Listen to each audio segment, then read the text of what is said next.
I'm not what I think I am. I'm not what you think I am. I am what I think that you think that I am. Today, we're going to be talking about how to reprogram your personality, because all too often people think this is my personality, this is who I am, this is who I am stuck with, this is who I'm going to be the rest of my life. And I'm here to tell you that your personality, who you are, who you think you are, is one of the most malleable things that are out there in the world, but you've been acting as if it's a piece of concrete and it can never change. I am this way, I've been this way since I was younger, I'll be this way forever. And I'm here to tell you that is absolutely 100% not the case, and we're going to talk about it. And I want to tell you this before we even dive into it, is that you are wearing a dirty shirt. You are wearing an old, dirty, torn, worn out shirt. You are, I am, we all are. And what exactly does this mean when I say you're wearing an old shirt? Well, let me explain. I was watching Queer Eye, the show, with my girlfriend. And if you haven't watched the show, it's a real good show where they go into someone's house, they fix up their house, they fix up their personality, they fix up their wardrobe, they fix up their look, everything. And there was a show that we were watching that they had a Asian woman that she was sitting there. And she was talking about how she's just always been this way because she was taught when she was younger that she wasn't pretty, and she just held on to it. So somebody told her at one point in time in her life that she wasn't pretty. And now she's in her mid-30s and she is just under the assumption that she isn't pretty. And the reason why was because of something that she was told when she was a child. And I want to talk to you about that because all of us were basically given a shirt as a child and told, put this on. And what happened is we put it on, and we decided to put this one on for some reason, and we've been wearing it for a long time, even though it doesn't fit us anymore. It doesn't reflect who we truly are. It's dirty, it's gross, it's torn, it's never been washed. And she was told that she was ugly, and because of the fact that she was told as a child she was ugly, she believed it. And every single day, she basically put on her ugly shirt and thought, well, I guess I'm just ugly. And so even if she grows up to be beautiful and amazing, she's still going to think that she's ugly because she's still what? She's still wearing that shirt. So I want you to realize that all of us are given a shirt at some point in time. We put the shirt on, we wear it, and we think that that is us, not realizing that that version of us, the version of you right now that's either sitting or watching and listening and seeing this, the version of you right now does not have to be the same version of you in 5 minutes. You can be a completely different version of yourself. And that's what really tricks people out because they think, well, I am who I am and this is who I'm going to be forever. So the question I have for you is, what shirt are you wearing that you have outgrown? Think about that. Are you wearing the I'm not good enough shirt? I'm not smart enough shirt? The ugly shirt? The overweight shirt? The, never be good enough shirt, the I'm not good at math shirt? What shirt are you wearing that doesn't make any sense? And by wearing this shirt, you're creating the reality around you. Now, you've heard me say before that your thoughts create your reality, but this shirt that you're wearing changes the way that you interact with people. And the way that you interact with people changes the way that they react to you. So let me give you an example. Somebody could be ugly as a kid. I wasn't the best looking kid, right? I could be ugly as a kid. Then let's not even take it as me. Let's just take it as let's say that little Johnny is ugly, right? He's ugly. He's told that he's ugly when he's a kid. Maybe a kid bullies him. Maybe his alcoholic uncle tells him he's an ugly little kid or a pudgy little kid and he'll always be ugly the rest of his life. Maybe his parents say it, whatever it is. And he puts on this shirt, this ugly little boy shirt, and he wears it the rest of his life. Now, even if Johnny grows up to be looking like a model, he's still going to have what? The confidence of somebody who is ugly. And so we've all seen it before. We all know somebody, who is a great looking person, but they don't carry themselves the same way that a normal great looking person would. You're like, there's just something off, and you can tell that that person doesn't have a lot of confidence, even though they might be good looking. What's happening is little Johnny could be this beautiful man, this handsome man, this model-esque looking man, but he's still wearing the what? The ugly shirt. And so what he's doing is he's going out and interacting with people wearing this ugly shirt. And when you interact with people with less confidence or you act differently, their reaction to you will be different. So what's happening is those people are actually reflecting Johnny's own beliefs of himself and he can't get out of it. He's wearing this shirt. He thinks a certain way about himself. And because of the fact that he thinks this way about himself, he goes out into the world and people react to him in a different way than if he went out there with confidence, with swagger, with being, I'm here, I'm good looking, I'm going to dominate the world, whatever it is. Because we know when someone walks in the room and they're confident, when a confident person walks through and they have this feeling of just confidence that's there. But Johnny, for instance, might be wearing the ugliest shirt, even though it might be great looking, might be going out and not be confident at all. So no matter how great he looks, he's carrying himself a different way. And people will treat them differently based off the way that they are. Another example of that is the overweight shirt. All too often there's little kids that are overweight and they are given, somebody says, oh, look at this chunky little kid. He's so cute with his big old cheeks, whatever it is. And they hear that and they put on the fat shirt. They put on the overweight shirt and they wear that shirt forever. And they don't think, because of the fact that they're wearing the shirt, they could be 35 years old and overweight and they've always been overweight. What happens? They say to themselves, they go out into the world with the habits and traits and interact with people as an overweight person. So an example of exactly what I mean by this is somebody could say, listen, I want to, someone could be 35 years old.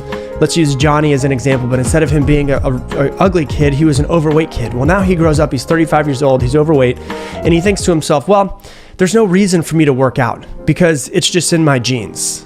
My whole family is overweight. I want to be healthy, but there's no reason. I just don't have the genes for it.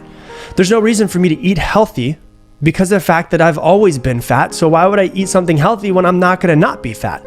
Because all I know is being fat. And so they're overweight and they're wearing the overweight shirt and going out into the world with the overweight habits and traits, not actually ever changing those. And, diets have never worked for me. They've never worked for my family. And so there's no reason for me to put effort into it. Now, that might be the case. Maybe your family maybe there is something in your genes that makes you a little bit overweight. It doesn't mean that it's impossible. It means it might be harder to lose weight, but it's not impossible. Nothing is impossible. The actual transition of who you are into who you want to be is not impossible. And so you have to think about that. Am I carrying this shirt with me that I need to take off, this ugly shirt, this overweight shirt, this I'm not good at math shirt because I failed a math test in second grade and I put that shirt on and now I've been failing classes.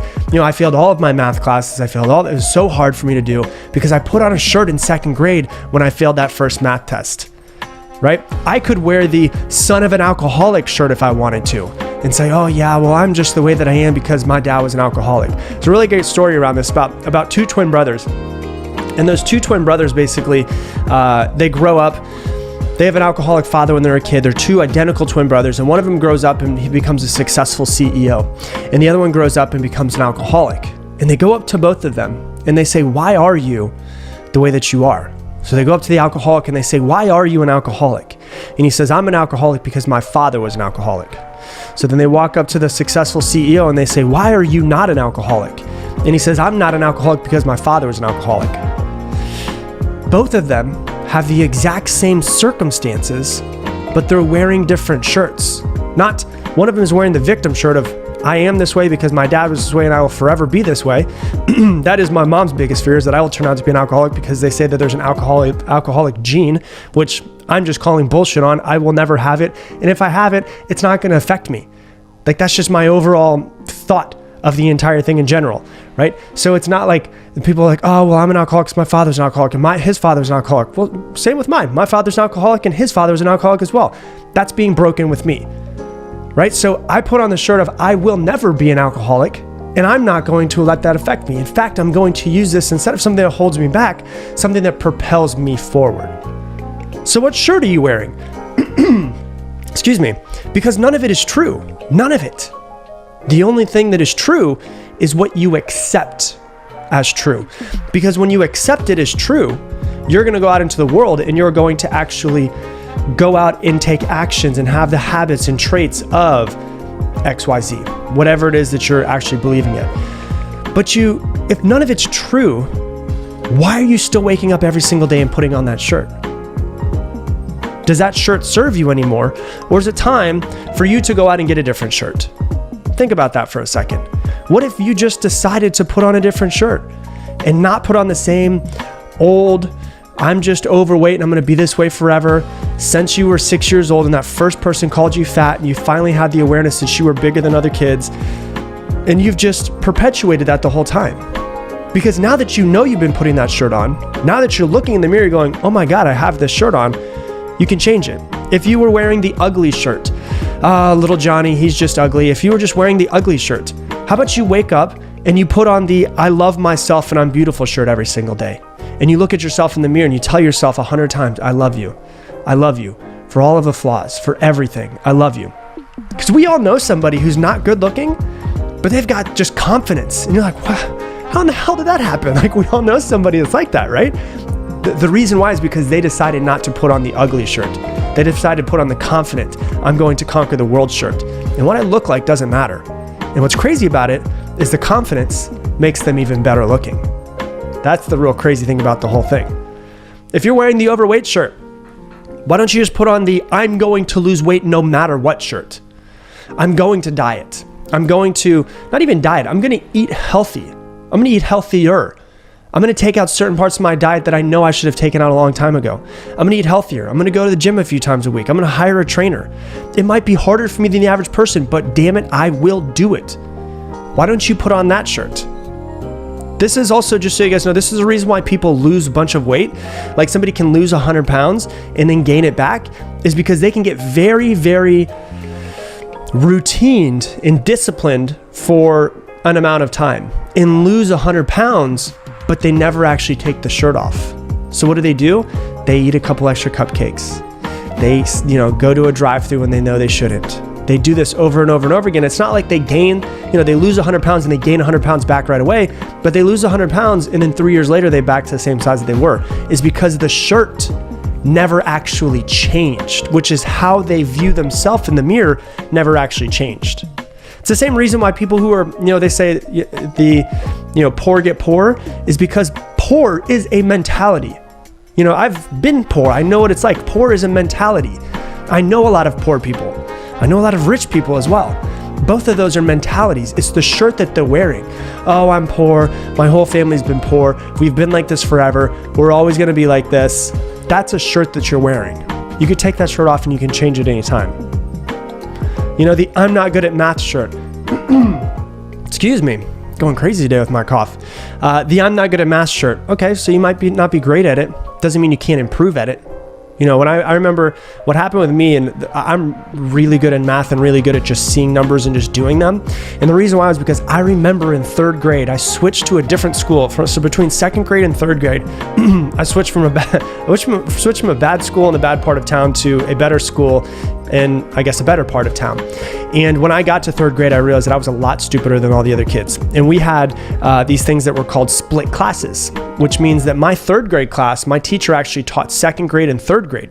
So there were second grade kids that were smarter than I was, and they were really good in math. And we used to do this thing called the math minute. And literally, I remember this.